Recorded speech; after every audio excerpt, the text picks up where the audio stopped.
Quelles sont les richesses de la gloire de son héritage, celui de Christ dans les saints, et quelle est l'excellente grandeur de sa puissance envers nous qui croyons? Éphésiens 1, 18, 19.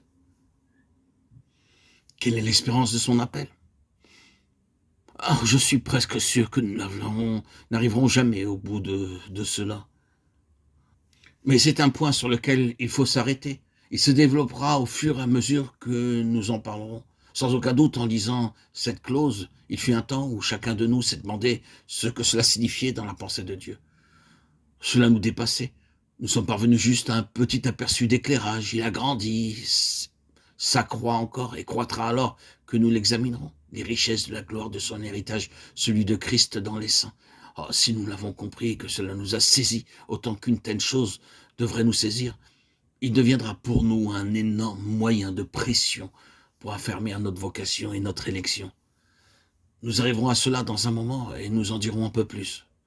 Sa pleine pensée, l'espérance de son appel, les richesses de la gloire de son héritage qu'il a en ses seins, dans ses seins. Juste après vient l'excellente grandeur de sa puissance. Nous remarquons qu'il s'agit d'une puissance en accord avec la force de son pouvoir, qu'il a mobilisée avec une grande énergie, premièrement en ressuscitant Christ d'entre les morts.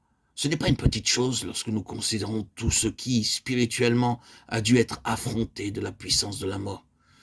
Puis, la seconde étape fut de l'asseoir à sa droite, même le retour là au-dessus de toutes les principautés, puissances sur lesquelles domination lui est donnée, loin au-dessus de toute dignité, autorité et puissance, et de tout nom, dans tous les âges, mettant tous ses ennemis à ses pieds, et ensuite le donnant pour être chef sur toute chose à l'Église qui est son corps.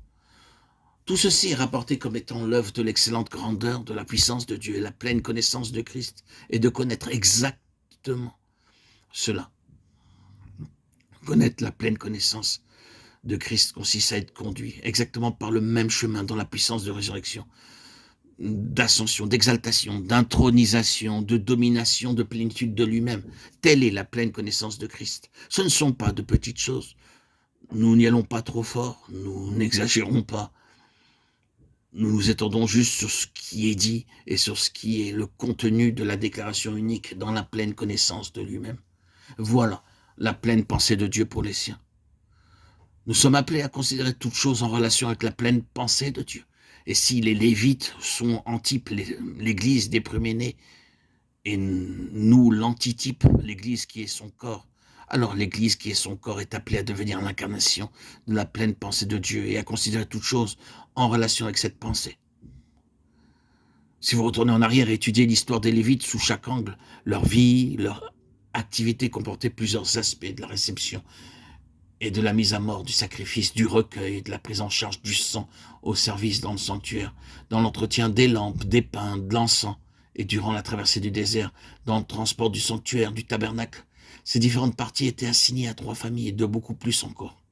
Vous constaterez que chaque part était en lien avec cette pleine pensée de Dieu, qu'ils étaient là pour considérer toutes choses en relation avec la pleine pensée de Dieu pour son peuple. Tout est résumé dans l'espérance de son appel. L'espérance de son appel était là lorsque le sang était versé, lors de son recueil et de son aspersion, et dans tout autre aspect de leur vie. En outre, il s'agissait des richesses de la gloire de son héritage dans les saints et de l'excellente grandeur de sa puissance à leur égard. C'était, dans la déclaration complète, la pleine connaissance de lui-même.